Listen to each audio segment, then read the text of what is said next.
Assalamualaikum warahmatullahi wabarakatuh. Kepada yang terhormat Bapak Harif Anarif, SEMM, kami dari kelompok 2 ingin mempresentasikan tugas kami. Pertama-tama, saya ingin memperkenalkan dari kelompok saya. Nama saya Renaldi Rahadian. Nama saya Prilianti Widya Pangastika. Nama saya Alfia Melia. Nama saya Galih Saputro. Dan pada kesempatan kali ini kami ingin mempresentasikan tugas besar pengantar manajemen.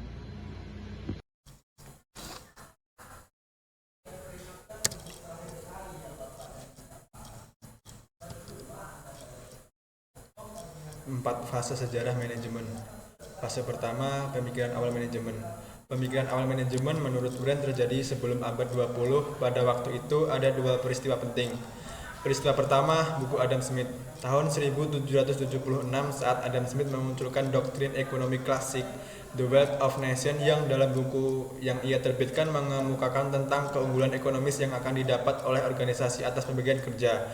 Dengan meneliti sebuah industri pabrik peneliti sebagai penelitian, Adam Smith mengungkapkan bahwa dengan 10 orang menjalankan tugas khusus perusahaan bisa memproduksi sekitar 48.000 peneliti dalam sehari. Adam Smith berkesimpulan bahwa suatu pembagian kerja bisa meningkatkan tingkat produksi dengan satu, menghemat waktu, yang kedua, meningkatkan keterampilan para pekerja, dan yang ketiga, menciptakan mesin serta penemuan yang lain yang bisa menghemat tenaga kerja.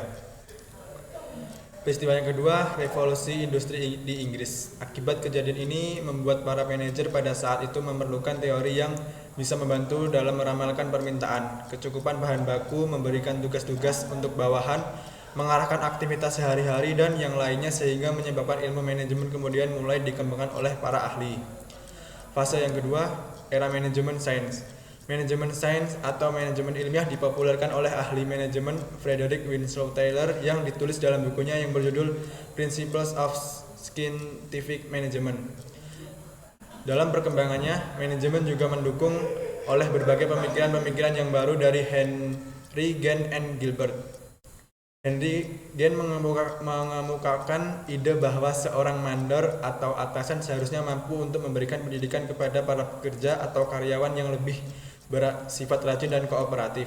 Kemudian dia mendesain sebuah grafik untuk berupaya membantu manajemen yang bisa dipergunakan dalam merancang serta mengontrol pekerjaan yang kemudian diberi nama Gantt chart.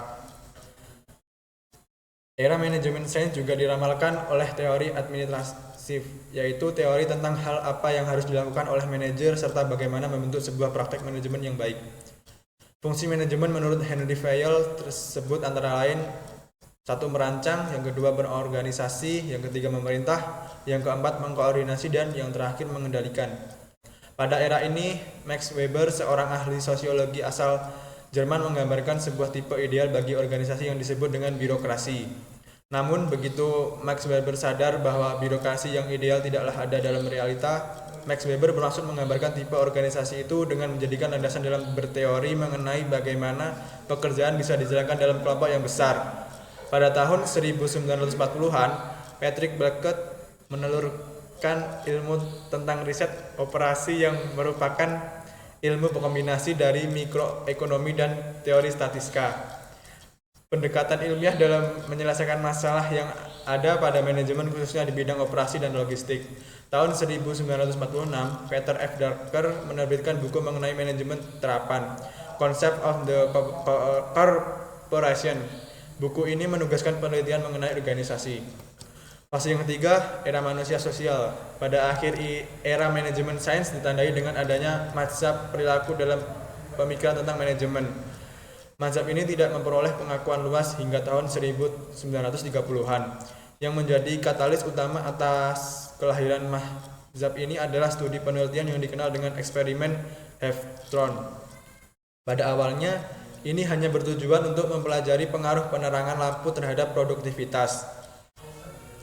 Dan hasilnya mengindikasikan insentif semisal jabatan, lama jam kerja, upah, periode istirahat memiliki pengaruh yang sedikit terhadap output para pekerja dibandingkan dengan tekanan kelompok, rasa aman, dan penerimaan kelompok. Pada kemudian menyimpulkan bahwa norma sosial atau standar kelompok adalah penentu yang utama perilaku kerja tiap individu ahli lainnya. Follett berpendapat bahwa tugas pemimpin dan menentukan tujuan sasaran organisan serta mengintegrasikannya dengan tujuan kelompok dan tujuan individu. Organisasi harus berdasarkan pada etika kelompok daripada individualisme. Jadi, dengan demikian para manajer dan karyawan harusnya menjadikan mereka sebagai mitra, bukan sebagai lawan. Barnard memandang organisasi formal sebagai suatu sistem yang terpadu yang menjadikan kerjasama, tujuan, dan komunikasi sebagai elemen yang universal. Sementara itu, pada organisasi yang bersifat informal, kekompokan, komunikasi, dan pemeliharaan perasaan harga diri sangat diutamakan. Barnard juga mengembangkan teori penerimaan otoritas yang berlandaskan pada gagasan ide bahwa atasan hanya mempunyai wewenang jika bawahannya menerima otoritas. Fase yang keempat, modern. Dalam era modern, manajemen ditandai dengan munculnya konsep manajemen kualitas pada abad ke-20 yang dikenalkan oleh ahli manajemen W. Edwards Deming dan Joseph Juran. Deming yang di Jepang dianggap sebagai bapak kontrol kualitas berpendapat bahwa mayoritas permasalahan dalam hal kualitas bukanlah berasal dari kesalahan para pekerja tetapi pada sistemnya. Dia menekankan akan pentingnya peningkatan kualitas dengan menyusun teori 5 langkah reaksi berantai. Apabila kualitas bisa ditingkatkan, maka 1. Berkurangnya biaya karena biaya untuk perbaikan berkurang, kesalahan yang sedikit, minim terjadi penundaan, serta pemanfaatan yang jauh lebih baik atas waktu serta material. Yang kedua, produktivitas meningkat. Dan yang ketiga, pangsa pasar yang meningkat dikarenakan peningkatan terhadap kualitas, serta penurunan harga. Kemudian keuntungan meningkatkan sehingga perusahaan bisa bertahan. Dan yang terakhir, jumlah pekerjaan bertambah.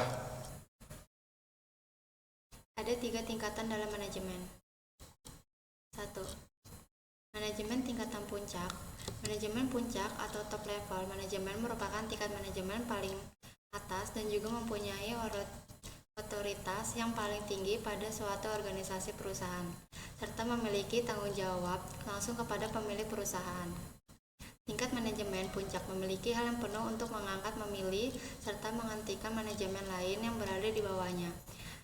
Beberapa contoh sebutan tingkat manajemen puncak adalah GM, CEO, dan presiden atau presiden direksi. Tugas manajemen puncak. Tugas manajemen puncak.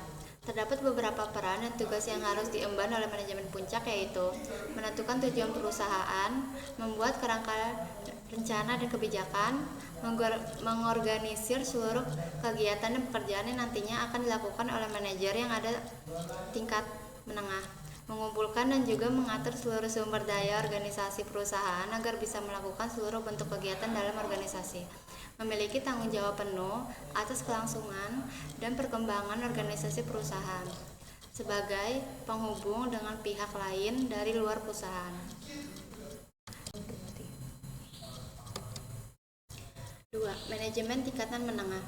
Manajemen tingkat menengah memiliki posisi tengah dari hierarki manajemen pada suatu perusahaan. Manajemen menengah ditunjuk langsung oleh manajemen puncak. Tugas dan tanggung jawabnya pun sudah ditentukan oleh manajemen puncak. Manajemen menengah menjadi penghubung antara manajemen puncak dengan manajemen lini pertama. Manajemen menengah atau dalam profesinya adalah manajer menengah, tugasnya membawahi dan mengarahkan kegiatan-kegiatan para manajer lainnya, atau bisa juga karyawan operasional. Sebagai contoh, manajer cabang, kepala pengawas, kepala departemen, kepala bagian, dan lain-lain. Manajemen tingkat menengah juga akan memimpin dan mengarahkan seluruh kegiatan manajer yang ada di bawahnya. Mereka akan bertanggung jawab pada seluruh kegiatan yang dilakukan oleh tingkat manajemen yang lebih rendah, dan bahkan kerap kali bertanggung jawab pada beberapa karyawan operasional.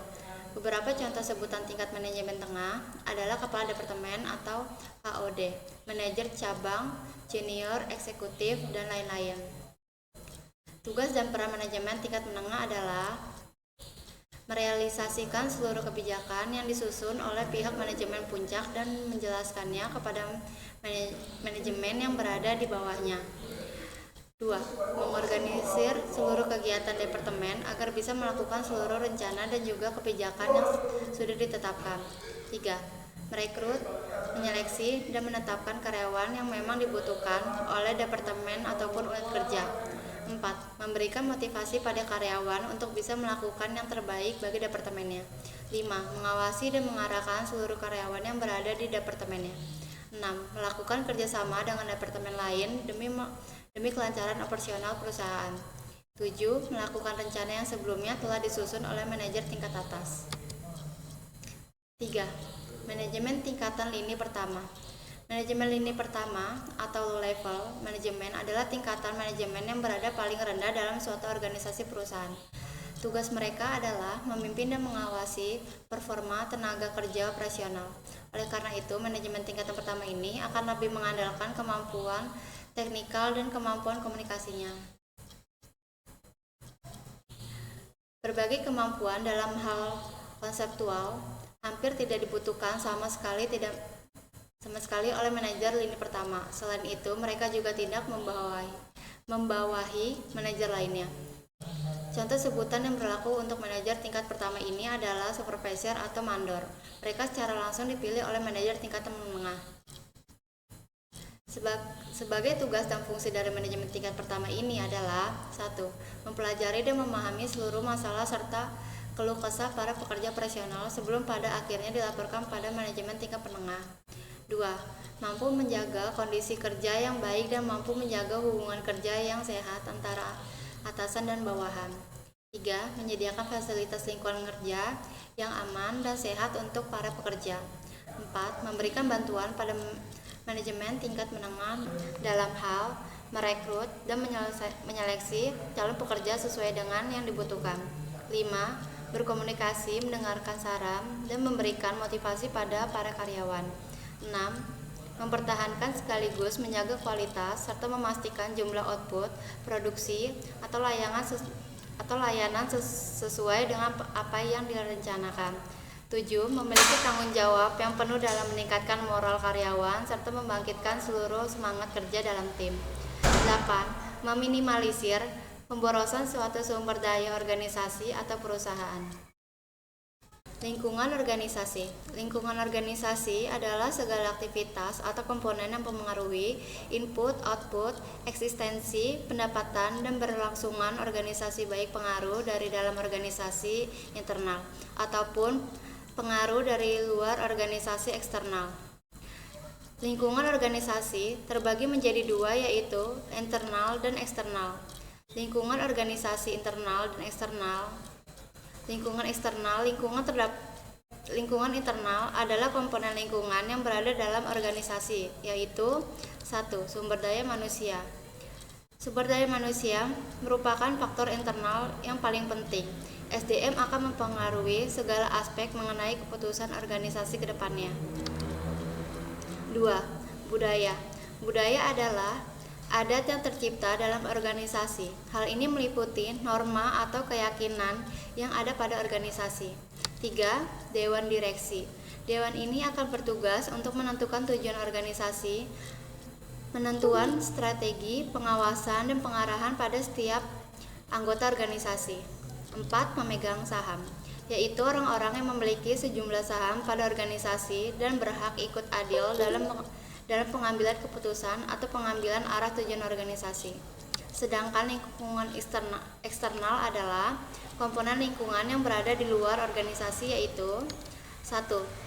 Pelanggan, merupakan pengguna produk ataupun jasa dari organisasi. Pelanggan adalah faktor eksternal yang langsung mempengaruhi organisasi. Hal tersebut karena pelanggan adalah penyumbang keuntungan bagi organisasi. 2. Pensuplai atau pemasok. Sebuah organisasi tidak dapat menghasilkan sebuah output tanpa adanya input. 3. Pemerintah. Peran pemerintah dalam dunia bisnis adalah sebagai pengawas bentuk peraturan dan pendorong bisnis. 4. Organisasi pekerja atau serikat pekerja. Serikat pekerja merupakan wadah bagi para pekerja untuk menyampaikan aspirasi atau keluhannya. 5. Kompetitor atau pesaing. Pesaing merupakan organisasi yang mempunyai output yang sama atau hampir mirip. Elemen eksternal organisasi. Selain itu terdapat beberapa elemen eksternal yang mempengaruhi organisasi secara tidak langsung, yaitu teknologi, ekonomi, politik, dan demografi. Selanjutnya ada ketidakpastian lingkungan. Ketidakpastian lingkungan merupakan pengaruh lingkungan terhadap organisasi dapat dianalisis melalui dua dimensi, yaitu melalui kompleksitas dan stabilitasnya. Kedua dimensi ini menentukan besarnya tingkat ketidakpastian lingkungan yang harus dihadapi oleh organisasi. Ketidakpastian lingkungan menunjukkan keadaan di mana organisasi atau pimpinannya tidak mempunyai informasi yang cukup mengenai keadaan lingkungannya, sehingga akan menyebabkan timbulnya kesulitan dalam memperkirakan perubahan-perubahan lingkungan yang akan terjadi. Ketidakpastian ini menyebabkan tindakan-tindakan yang akan diambil oleh organisasi mempunyai resiko kegagalan yang tinggi. Kompleksitas atau keragaman menunjukkan heterogenitas atau banyaknya elemen-elemen eksternal yang berpengaruh terhadap berfungsinya suatu organisasi. Stabilitas lingkungan menggambarkan kecepatan perubahan yang terjadi pada elemen-elemen lingkungan. Dimensi kompleksitas serta stabilitas itu bisa digunakan untuk merumuskan suatu kerangka yang dapat menggambarkan kondisi ketidakpastian lingkungan, seperti dibagi menjadi 4 segmen dengan tingkat ketidakpastian yang berbeda. Lingkungan yang kompleks dan stabil mengakibatkan ketidakpastian lingkungan yang agak lebih besar dari segmen sebelumnya. Lingkungan yang kompleks dan juga tidak stabil merupakan segmen dengan tingkat ketidakpastian yang paling tinggi. Terdapat sejumlah besar elemen lingkungan yang selalu berubah secara tidak dan tanpa dapat dimengerti sehingga menjadi sulit untuk dianalisis.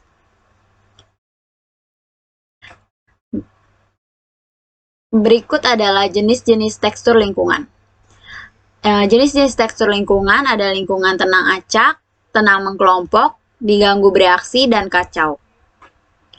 Selanjutnya ada pengaruh lingkungan terhadap organisasi.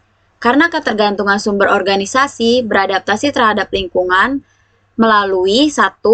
Perubahan internal, yaitu dengan cara menyesuaikan struktur internal organisasi, pola kerja, perencanaan, dan lain-lain. Yang kedua, menguasai dan mengubah kondisi lingkungan sehingga menguntungkan bagi organisasi. Selanjutnya ada pengaruh lingkungan terhadap organisasi. Yang pertama ada ketergantungan sumber. Organisasi mempunyai ketergantungan ganda terhadap lingkungannya. Produk dan jasa yang merupakan output organisasi dikonsumsi oleh pemakai yang terdapat pada lingkungannya.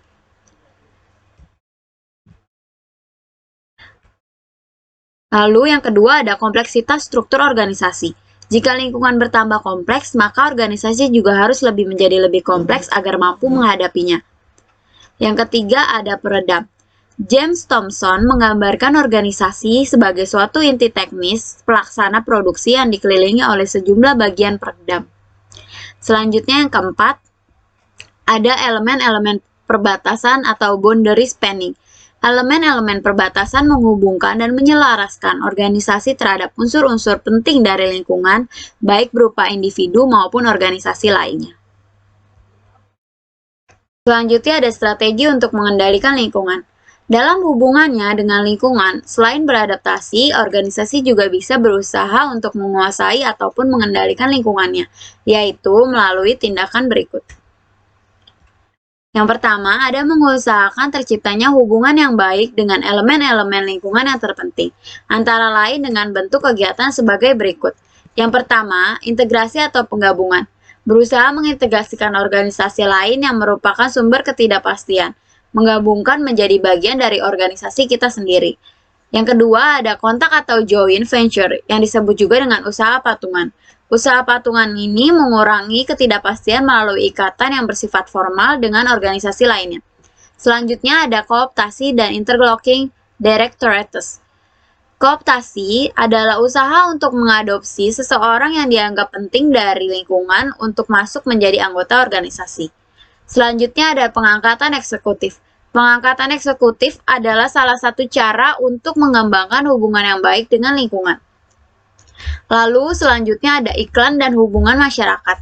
Cara tradisional untuk mengembangkan hubungan baik dengan lingkungan dilakukan melalui iklan, yang bertujuan untuk mempengaruhi selera atau pandangan konsumen. Yang kedua, ada berusaha untuk mengendalikan atau membentuk lingkungan agar tidak berbahaya dan bisa menguntungkan bagi organisasi. Melalui dengan cara 1. Mengubah bidang kegiatan. Organisasi dapat mengubah bidang kegiatan untuk mendapatkan suasana lingkungan yang lebih aktif. Organisasi bisa memilih segmen lingkungan yang persaingannya tidak terlalu berat. Selanjutnya ada kegiatan politik. Melalui kegiatan politik, organisasi seringkali bisa mempengaruhi bentuk peraturan pemerintah sehingga tidak berbahaya bagi organisasi. Selanjutnya ada asosiasi pengusaha sejenis. Seringkali usaha untuk mempengaruhi lingkungan terlalu berat apabila dilaksanakan oleh suatu organisasi. Karena itu muncullah suatu asosiasi pengusaha sejenis yang merupakan persatuan dari beberapa organisasi yang bertujuan sama. Adanya persatuan ini memungkinkan terkumpulnya kekuatan maupun sumber daya yang cukup besar untuk mempengaruhi lingkungannya. Lalu selanjutnya ada etika bisnis. Etika bisnis adalah cara untuk berbisnis dan meliputi semua bagian yang berhubungan dengan perusahaan, masyarakat, dan individu. Peran dari etika bisnis pada sebuah perusahaan adalah untuk membentuk perilaku karyawan dan pimpinan agar hubungan antara karyawan, perusahaan, dan berbagai pihak internal dan eksternal tetap sehat. Lalu, etika bisnis bertujuan bagi para pengusaha ataupun perusahaan untuk mendorong kesadaran moral dan memberikan suatu batasan bagi para pelaku bisnis untuk menerapkan good business dan tidak melakukan kegiatan yang menyimpang. Lalu, manfaat dari etika bisnis adalah yang pertama, perusahaan yang etis dan memiliki tanggung jawab sosial mendapatkan rasa hormat dari stakeholder. Yang kedua, perusahaan yang memiliki etika bisnis yang baik akan mendapatkan kepercayaan dari konsumen dan masyarakat sekitar. Ketiga, perusahaan yang memiliki tanggung jawab sosial terhadap lingkungan akan membantu dalam pembangunan daerah sekitar perusahaan. Keempat, menghindari dari konflik internal dan lingkungan sekitar perusahaan. Lalu yang kelima, ada tanggung jawab sosial secara tidak langsung membantu dalam promosi perusahaan. Kegunaan dari adanya etika dalam berbisnis. Yang pertama, mendorong kesadaran moral pembisnis. Yang kedua, tujuan dari adanya etika bisnis yang pertama adalah mendorong kesadaran moral bagi para pembisnis. Harus memperhatikan tingkat moralitas yang baik dari seorang pembisnis dan perusahaan pengelola itu sendiri. Yang ketiga, menjaga sikap dan perilaku dalam berbisnis. Yang keempat, pentingnya melakukan penjagaan tata sikap dan perilaku ketika menjalankan bisnis. Contohnya sama-sama menghargai privasi klien dan perusahaan pengelola atau memberikan transparansi data sesuai kenyataan. Yang kelima, ada memberikan batasan untuk tetap menjalankan bisnis yang baik. Keenam, adanya batasan kerja yang profesional di antara kedua belah pihak. Yang ketujuh, memberikan citra perusahaan yang baik. Yang kedelapan, hal ini jelas mampu terbentuk dari adanya pembuktian komitmen dari sebuah perusahaan yang memiliki etos kerja ini. Dengan kerja sesuai dengan peraturan dan SOP, tentu saja akan terhindar dari yang namanya kecurangan, KKN, atau praktik yang merugikan lainnya. Yang kesembilan, dapat menghindari citra buruk yang merugikan. Yang kesepuluh, jika adanya sebuah pembentukan citra yang baik, maka tentu saja citra buruk bisa terhindar juga. Lalu selanjutnya ada tanggung jawab sosial perusahaan. Tanggung jawab sosial perusahaan merupakan bentuk kepedulian perusahaan terhadap lingkungan perusahaan atau lingkungan sekitarnya melalui berbagai kegiatan yang dilakukan dalam rangka menjaga lingkungan, norma masyarakat, partisipasi pembangunan, serta berbagai bentuk tanggung jawab sosial lainnya. Beberapa kegiatan yang dibiayai tanggung jawab sosial atau CSR antara lain sebagai berikut. Pemberian bantuan sosial, aktivitas bakti sosial, pemberdayaan masyarakat, penyelenggaraan pendidikan misalnya dengan memberikan beasiswa, dan pembangunan fasilitas untuk masyarakat, hibah, dan lain-lain. Kegunaan dari adanya tanggung jawab sosial ini adalah yang pertama, agar perusahaan dapat mendasarkan kegiatan yang dilakukan sesuai dengan norma-norma, moral, dan etika. Yang kedua, agar perusahaan meluncurkan suatu keinginan klien yang mampu memenuhi kebutuhan para penggunanya. Ketiga, perusahaan dapat menyediakan informasi dan melakukan promosi yang jujur dan faktual tentang sesuatu yang klien mau dengan apa yang perusahaan sudah hasilkan. Yang keempat, agar perusahaan memberikan informasi yang tepat untuk membuat konsumen mengambil keputusan rasional dalam mempergunakan suatu produk. Yang kelima, agar perusahaan memperhatikan keselamatan dan kenyamanan konsumen ketika telah terjalin suatu kerjasama. Jadi semuanya tidak ada kecurangan yang berlaku dan semua berjalan secara transparan dan sesuai keinginan kedua belah pihak. Jadi, tanggung jawab sosial perusahaan ini merupakan suatu kegiatan pendekatan bisnis dengan memberikan suatu kontribusi terhadap pembangunan dan terhadap masyarakat secara berkelanjutan, dengan memberikan manfaat ekonomi, sosial, dan lingkungan bagi seluruh pemangku kepentingan. Hal ini merupakan suatu komitmen bisnis untuk bertindak secara etis, beroperasi secara legal, dan berkontribusi untuk meningkatkan kualitas kehidupan karyawan dan masyarakat. Studi kasus sengketa tanah PT Sentul City Tbk dan penduduk atau masyarakat Rocky Gerung dan kawan-kawan. Pertama-tama, saya akan menjelaskan latar belakangnya terlebih dahulu secara singkat. PT Sentul City Tbk mengklaim sebagai pemegang hak yang sah atas bidang tanah bersertifikat tersebut yang saat ini ditempati oleh Rocky Gerung yang bertempat di Bojongkoneng, Babakan Madang, Kabupaten Bogor. Dan yang kedua, di sini saya akan menjelaskan secara singkat rumusan masalahnya. PT Sentul City Tbk mengklaim sebagai pemegang hak yang sah atas bidang tanah yang bersertifikat tersebut yang saat ini ditempati oleh Rocky Gerung. Sedangkan Rocky Gerung membantah dan menyerobot tanah yang diakui oleh PT Sentul City Tbk karena ia telah membeli tanah dan bangunan di lokasi itu secara sah dan dicatat lembaga negara sejak tahun 2009. Menurut Taufik, BPN juga akan mengecek seluruh dokumen hak guna bangunan HGB, baik data fisik maupun data yuridis, serta dokumen yang juga dimiliki dan warga berada di wilayah sengketa tersebut.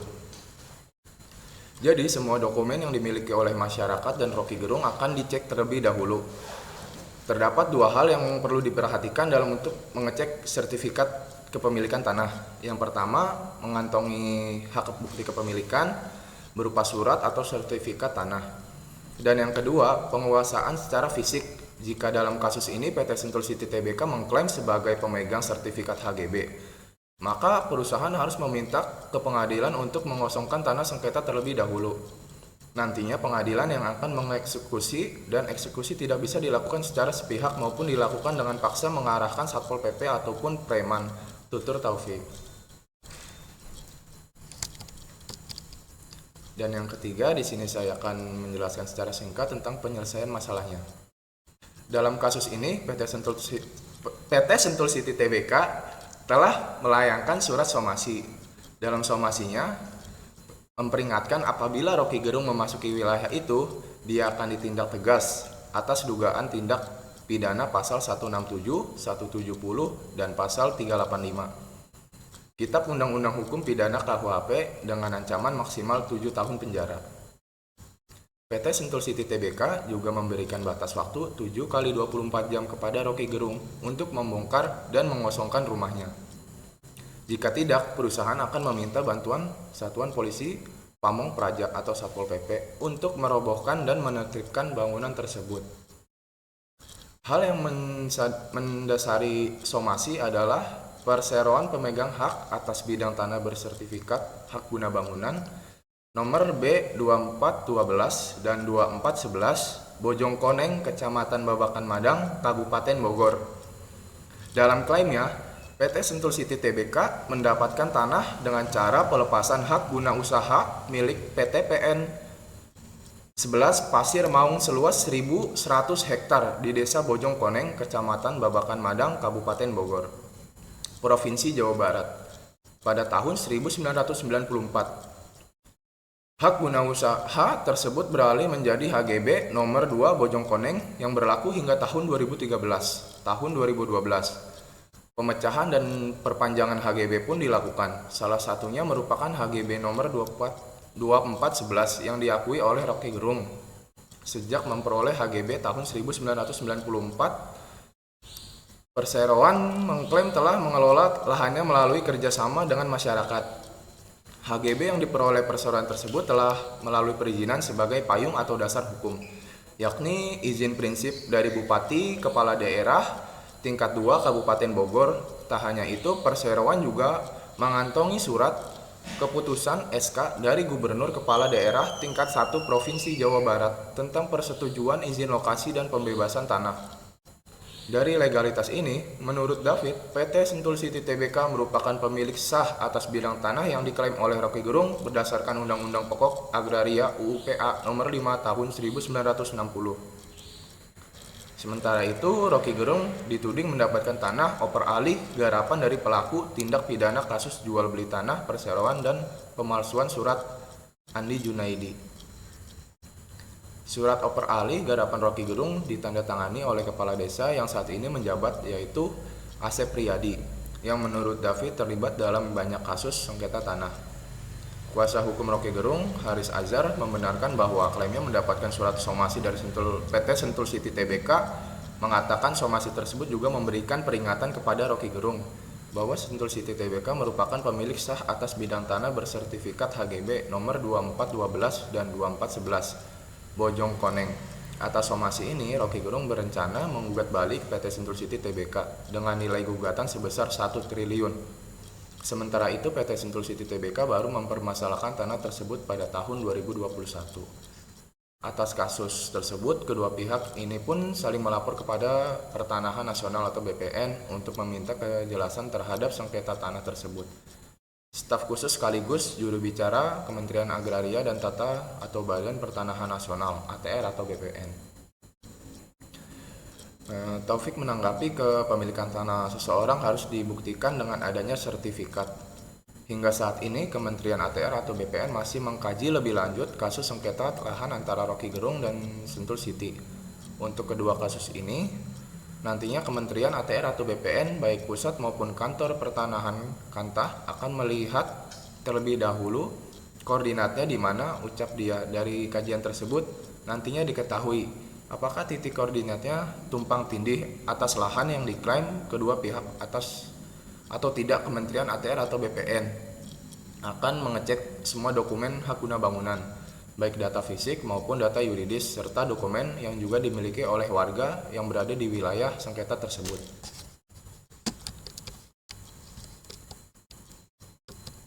Dan yang ketiga, yang keempat, di sini saya akan menjelaskan tentang etika bisnisnya. Setelah kita analisis, menurut kami etika bisnis yang telah dilakukan oleh PT Sentul City adalah sudah benar. Karena PT Sentul City menyelesaikan masalahnya dengan melibatkan hukum-hukum yang berlaku. Dengan begitu, kasus tersebut diserahkan kepada pihak-pihak berwajib dan kasus ini akan diselidiki lebih dalam lagi oleh Kementerian ATR atau BPN, baik pusat maupun kantor pertanahan Kantah, dan mengecek semua dokumen-dokumen hak guna bangunan, baik data fisik maupun data yuridis, serta dokumen yang juga dimiliki oleh warga yang berada di wilayah sengketa tersebut. Wabillahi taufiq wal hidayah. Wassalamualaikum warahmatullahi wabarakatuh.